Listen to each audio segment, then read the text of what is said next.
Hello friends, welcome to GK reference. তো বন্ধুরা, ডাব্লিউবিপিএসসির miscellaneous এক্সামের জন্য তোমাদের জন্য নিয়ে এসেছি জিকে সাজেশন 2024।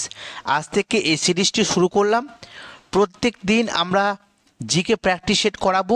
মূলত ওয়ান লাইনের আকারে থাকবে, কারণ এমসিকিউর মাধ্যমে সময় নষ্ট করিয়ে কোনো লাভ নেই। পরীক্ষা বেশি দিন নেই, যত পারা যায় কম সময়ের মধ্যে বেশি সংখ্যক কোশ্চেন্সকে আমরা যেন রিভিশন করতে পারি, এই উদ্দেশ্যে এই ক্লাসগুলো তোমাদের করাবো। তোমরা শুধু সাপোর্ট করো। তোমরা যত সাপোর্ট করবে তত কিন্তু ভিডিওগুলো বেশি তাড়াতাড়ি আসবে এবং এই কোশ্চেন্সের সংখ্যা কিন্তু আস্তে আস্তে বাড়বে। ঠিক আছে, তো অবশ্যই তোমরা সকলে সাপোর্ট করো। তো চলো আজকে প্র্যাকটিস সেট 1টা শুরু করছি। দেখো কোশ্চেন্সের যে লেভেলগুলো রয়েছে একদম পিএসসি মিসলেনিয়াসের উপরে কিন্তু ভিত্তি করে। তো দেখো প্রথম কোশ্চেন কি রয়েছে, নৈনিতাল যেটা উত্তরাখণ্ডে রয়েছে। তো এই নৈনিতালটি কোন হিমালয়ে অবস্থিত? নৈনিতাল যা উত্তরাখণ্ডে অবস্থিত, এটা কোন হিমালয়ে অবস্থিত? মনে রাখবে কুমায়ুন হিমালয়ে অবস্থিত নৈনিতাল। ঠিক আছে, পরবর্তী, নদী সংক্রান্ত পড়াশোনাকে কি বলা হয়? নদী সংক্রান্ত পড়াশোনাকে বলা হয় পোটামোলজি। ঠিক আছে, কি বলা হয়? পোটামোলজি বলা হয় নদী সংক্রান্ত বিদ্যাকে। পরবর্তী দেখো, কর্ণাটকে যে আম্রবৃষ্টি বা একে কফিও বৃষ্টিও বলা হয়, কারণ এই বৃষ্টিতে কফি চাষ সবচেয়ে ভালো হয়। তো এই কর্ণাটকের আম্রবৃষ্টি বা কফি বৃষ্টি কী নামে পরিচিত? তো চেরি ব্লজম নামে পরিচিত। চেরি ব্লজম, কফি বৃষ্টি বা আম্রবৃষ্টি কোথায় দেখতে পাওয়া যায়? কর্ণাটকে। পরবর্তী কোশ্চেন দেখো, পিআইএন, পিন, এই পিন কথাটির সম্পূর্ণ নাম কি? তো পোস্টাল ইন্ডেক্স নাম্বার। পিন কথাটির সম্পূর্ণ নাম হচ্ছে পোস্টাল ইন্ডেক্স নাম্বার। পরবর্তী কোশ্চেন দেখব, ভারতের কমলালেবুর শহর নামে পরিচিত কোনটি? তো মহারাষ্ট্রে অবস্থিত নাগপুর শহরটি ভারতের কমলালেবুর শহর নামে পরিচিত। তারপর দেখো, চিত্রকূট জলপ্রপাত এটা কোন নদীর উপর অবস্থিত? তো ইন্দ্রাবতী নদীর উপর রয়েছে ছত্তিশগড় রাজ্যে। ঠিক আছে, কোথায়? ছত্তিশগড় রাজ্যে ইন্দ্রাবতী নদীর উপরে রয়েছে চিত্রকূট জলপ্রপাত।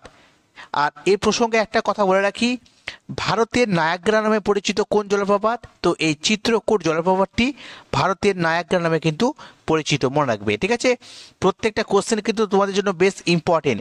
ঠিক আছে, ক্লাসগুলো রেগুলার দেখবে। দেখো, উকাই এবং কাঁকড়াপাড়া বাঁধ, উকাই এবং কাঁকড়াপাড়া বাঁধ কোন নদীর উপরে গড়ে উঠেছে? তো তাপ্তি নদীর উপরে গড়ে উঠেছে উকাই এবং কাঁকড়াপাড়া বাঁধ। কোথায়? তাপ্তি নদীর উপর। তারপরে দেখো, এনএইচএআই অর্থাৎ যার ফুল ফর্ম হচ্ছে National Highway Authority of India.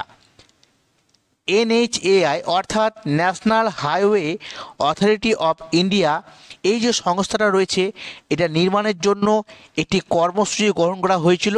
তো এটা কত সালে গ্রহণ করা হয়? 1999 সালে কিন্তু এটা গ্রহণ করা হয়েছিল, মনে রাখবে। 1999 সালে কি হয়েছে?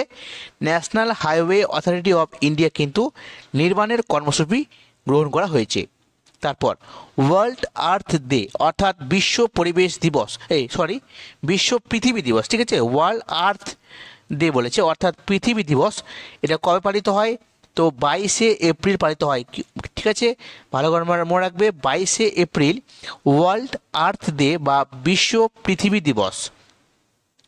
নেক্সট দেখো, এশিয়ান, এই এশিয়ানের সদর দপ্তর কোথায় রয়েছে? তো ইন্দোনেশিয়ার জাকার্তাতে।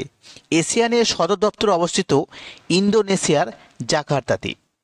পরবর্তী কোশ্চেন আমরা দেখব, বাংলা সাহিত্যে জয়ন্ত এবং মানিক এই দুটি বিখ্যাত চরিত্রের স্রষ্টাকে?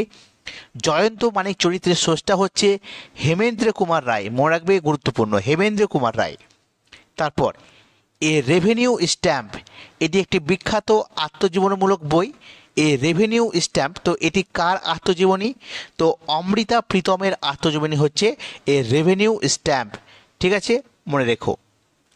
পরবর্তী কোশ্চেনগুলো দেখব, দাদা সাহেব ফালকে পুরস্কার কত সাল থেকে প্রদান করা শুরু হয়? দাদা সাহেব ফালকে পুরস্কার কত সাল থেকে প্রদান করা শুরু হয়? তো 1969 সাল থেকে, 1969-এ। ঠিক আছে, দাদা সাহেব ফালকে পুরস্কার প্রদান করা শুরু হয়। তারপর দেখো, 2026 সালের যে অলিম্পিক গেমস অনুষ্ঠিত হবে, যেটা মূলত শীতকালীন বা উইন্টার অলিম্পিক হবে, সেটা কোথায় হবে? ইটালিতে। আর 2024 সালে কোথায় হচ্ছে? প্যারিসে, যা এখনও চলছে। তো আর 2026 সালে হবে ইটালিতে। পরবর্তী, ইরানি ট্রফি কোন খেলার সাথে যুক্ত? তো মনে রাখবে ক্রিকেট। ক্রিকেট খেলার সাথে যুক্ত হচ্ছে ইরানি ট্রফি। নেক্সট দেখব, জুওলজিক্যাল সার্ভে অফ ইন্ডিয়ার সদর দপ্তর কোথায় রয়েছে? কলকাতাতে। জুওলজিক্যাল সার্ভে অফ ইন্ডিয়ার সদর দপ্তর অবস্থিত কলকাতাতে, মনে রাখবে। কোশ্চেনে কিন্তু পরীক্ষায় এসেছে, ঠিক আছে। পরবর্তী কোশ্চেন দেখো, কোন হ্যালোজেন মৌলটির গন্ধ ব্লিচিং পাউডারের মতো? কোন হ্যালোজেন মৌলটির গন্ধ ব্লিচিং পাউডারের মতো? সঠিক উত্তর হবে ক্লোরিন গ্যাস, ঠিক আছে। তো ক্লোরিন হচ্ছে একটি হ্যালোজেন মৌল। এছাড়াও রয়েছে chlorine, fluorine, bromine, iodine, astatine. এই সমস্ত হচ্ছে হ্যালোজেন মৌল, যা পর্যায় সারণীর 17 নম্বর শ্রেণীতে অবস্থিত। তো এই মধ্যে ক্লোরিনের গন্ধ হচ্ছে ব্লিচিং পাউডারের মতো। পরবর্তী কোশ্চেন দেখো, অনিষিক্ত ডিম্বাণু থেকে সরাসরি অপত্য জীবের সৃষ্টির পদ্ধতিকে কি বলা হয়? অনিষিক্ত ডিম্বাণু থেকে সরাসরি অপত্য জীবের সৃষ্টির যে পদ্ধতি তাকে বলা হয় অপুংজনি। মনে রাখবে কি? অপুংজনি। পরবর্তী কোশ্চেন দেখব, কোন হরমোনটি ব্যাঙাচি রূপান্তরে সাহায্য করে? তো ব্যাঙাচি রূপান্তরে সাহায্য করে থাইরক্সিন হরমোনটি। পরবর্তী কোশ্চেন, পদার্থের স্থিতিস্থাপক ধর্ম অনুসন্ধান কে করেন, অর্থাৎ কে আবিষ্কার করেন পদার্থের স্থিতিস্থাপক ধর্মটি? তো বিজ্ঞানী রবার্ট হুক তিনি সর্বপ্রথম পদার্থের স্থিতিস্থাপক ধর্মটি অনুসন্ধান করেছিলেন। পরবর্তী কোশ্চেন দেখো, 15 কেজি ভরের কোনো বস্তুর উপর 105 নিউটন বল প্রয়োগ করলে ত্বরণ কত হবে? তো এটা উত্তর হবে 7 মিটার পার সেকেন্ড স্কোয়ার। কী করে আসলো? দেখো, আমরা একটা সূত্র জানি, P equal to M F, অর্থাৎ বল ইকুয়াল টু ভর গুণিত ত্বরণ। এখান থেকে যদি আমরা এফটা বের করি তাহলে কি হয়ে যাবে? পি বাই এম, অর্থাৎ বলকে যদি ভর দিয়ে ভাগ করা হয় তাহলে পেয়ে যাব ত্বরণ। তো 105কে 15 দিয়ে ভাগ করলে সঠিক উত্তর হবে 7, ঠিক আছে। তো এটা একটা ফিজিক্সের ম্যাথ ছিল। পরবর্তী কোশ্চেন দেখো, ফটোগ্রাফিতে ব্যবহার করা হাইপো নামক যে রাসায়নিক পদার্থ রয়েছে তার নাম কি? ফটোগ্রাফিতে ব্যবহার করা হাইপো নামক যে কেমিক্যাল রয়েছে তার নাম হচ্ছে সোডিয়াম থায়োসালফেট। কি বললাম? সোডিয়াম থায়োসালফেট, মনে রাখবে। পারদ কঠিনে পরিণত হয় কত তাপমাত্রায়? কোন উষ্ণতায় পারদ কঠিনে পরিণত হয়? তো -39 ডিগ্রি সেন্টিগ্রেড তাপমাত্রায় পারদ কিন্তু কঠিনে পরিণত হতে পারে।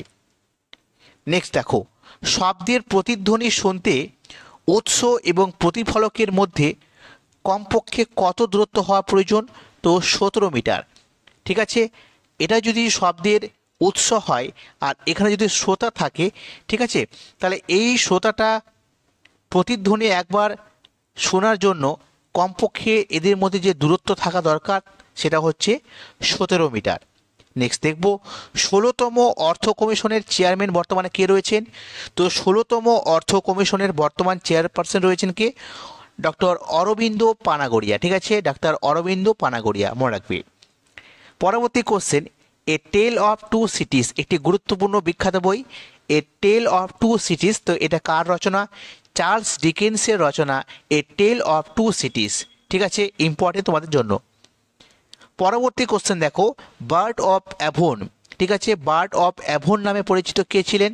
তো উইলিয়াম শেক্সপিয়ার তিনি বার্ড অফ অ্যাভন নামে পরিচিত। তারপর ভারতীয় জাতীয় কংগ্রেস প্রতিষ্ঠার সময় ভারতের ভাইসরয় কে ছিলেন?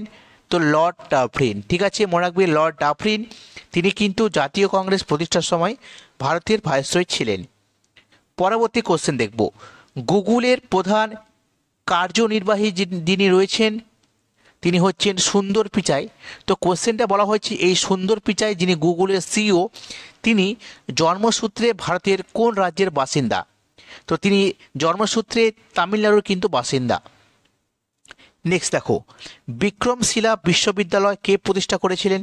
তো ধর্মপাল, তোমরা হয়তো এটা পারবে। তারপর কোন মোগল সম্রাট দহশালা ব্যবস্থা চালু করেন? গুরুত্বপূর্ণ কোশ্চেনটা। দহশালা এটা ব্যবস্থাটা চালু করেছিলেন সম্রাট আকবর 1580 সালে, ঠিক আছে, 1580 সালে, মনে রাখবে। পরবর্তী কোশ্চেন দেখব, কোলেরু হ্রদ কোথায় অবস্থিত? কোলেরুর হ্রদ কোথায় অবস্থিত? তো মনে রাখবে এটা অন্ধ্রপ্রদেশে রয়েছে, গোদাবরী এবং কৃষ্ণা নদীর মাঝে, গোদাবরী এবং কৃষ্ণা নদীর মাঝে অন্ধ্রপ্রদেশে অবস্থিত কোলেরুর হ্রদ। নেক্সট দেখো, ভারতীয় সংবিধানের প্রথম সংশোধন হয় কত সালে? তো 1951 সালে কিন্তু প্রথম সংবিধানের সংশোধন করা হয়, আর এই সংশোধনে 14(4) এবং 19(6) নম্বর অনুচ্ছেদকে প্রথম সংশোধন করা হয়েছিল, মনে রাখবে। নেক্সট দেখো, অরণ্যের অধিকার এই বইটির লেখককে? অরণ্যের অধিকার এই বইটির লেখক হচ্ছেন মহাশ্বেতা দেবী, ঠিক আছে, কে? মহাশ্বেতা দেবী। তারপর নাদির শাহ কত সালে ভারত আক্রমণ করেন? নাদির শাহ ভারত আক্রমণ করেন 1739 সালে, ঠিক আছে, কোশ্চেনটা বহুবার এসেছে পরীক্ষায়। তারপর দেখো, কোন গভর্নরকে ভারতীয় সংবাদপত্রের মুক্তিদাতা বলা হয়? ভারতীয় সংবাদপত্রের মুক্তিদাতা বলা হয় চার্লস মেটকাফকে। কাকে? চার্লস মেটকাফকে, ঠিক আছে, কোশ্চেনটা কিন্তু ভালো। পরবর্তী কোশ্চেন দেখো, ভারতের প্রথম মহিলা বিশ্ববিদ্যালয় কে স্থাপন করেন? ভারতের প্রথম মহিলা বিশ্ববিদ্যালয় স্থাপন করেন ধন্দ কেশব কারবে। কত সালে?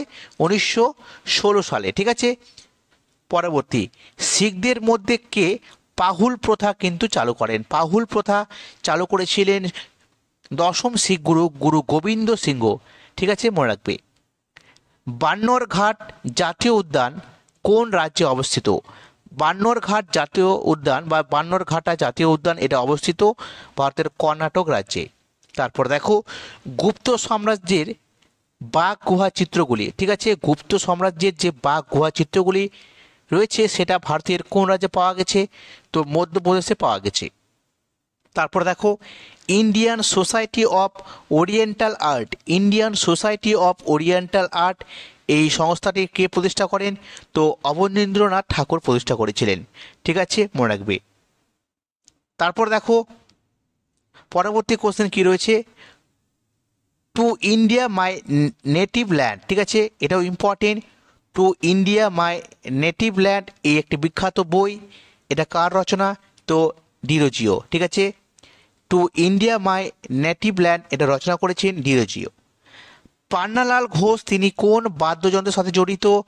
তো তিনি একজন বিখ্যাত বাঁশি বাদক। এর সাথে মনে রাখবেন হরিপ্রসাদ চৌরাসিয়া, তিনিও কিন্তু একজন বিখ্যাত বাঁশি বাদক। তাহলে এই দুটো নাম কিন্তু বাঁশি বাদকের সাথে জড়িত, হরিপ্রসাদ চৌরাসিয়া এবং পান্নালাল ঘোষ। তারপর মল্লিকা সারাভাই তিনি কিসের সাথে যুক্ত? মল্লিকা সারাভাই এই নামটি, তিনি হচ্ছেন একজন বিখ্যাত ক্লাসিক্যাল ডান্সার, ঠিক আছে, ক্লাসিক্যাল ডান্সের সাথে সম্পর্কযুক্ত। আর মল্লিকা সারাভাই তিনি ভারতনাট্যম এবং কুচিপুড়ি উভয় প্রকার ক্লাসিক্যাল ডান্স নাচতে কিন্তু ভালো পারে, ঠিক আছে। তো এটা তোমরা মনে রাখবে, ঠিক আছে। তো আজকে ছোট করে এই ক্লাসটি দিলাম, তোমাদের কমেন্টের আশায় থাকবো। তোমরা যদি কমেন্ট করে জানাও যে তোমরা এই ধরনের ক্লাস আরও পেতে চাও, রেগুলার কন্টিনিউ তোমরা যদি এই ক্লাসগুলো পেতে চাও তো অবশ্যই কমেন্টে জানাও। ভিডিওগুলো লাইক করো, শেয়ার করো, এবং অবশ্যই যদি নতুন হয়ে থাকো তো চ্যানেলটি সাবস্ক্রাইব করে সাপোর্ট করো। তো অবশ্যই তোমাদের জন্য ভালো ভালো এরকম ক্লাস নিয়ে আসবো। তোমাদের যতদিন না পিএসসি মিসলেনিয়াস এক্সাম হচ্ছে ততদিন পর্যন্ত এইভাবেই কন্টিনিউ করব, শুধু তোমরা সাপোর্ট করো, ঠিক আছে। তো বন্ধুরা আজকে এই পর্যন্তই, থ্যাংক ইউ।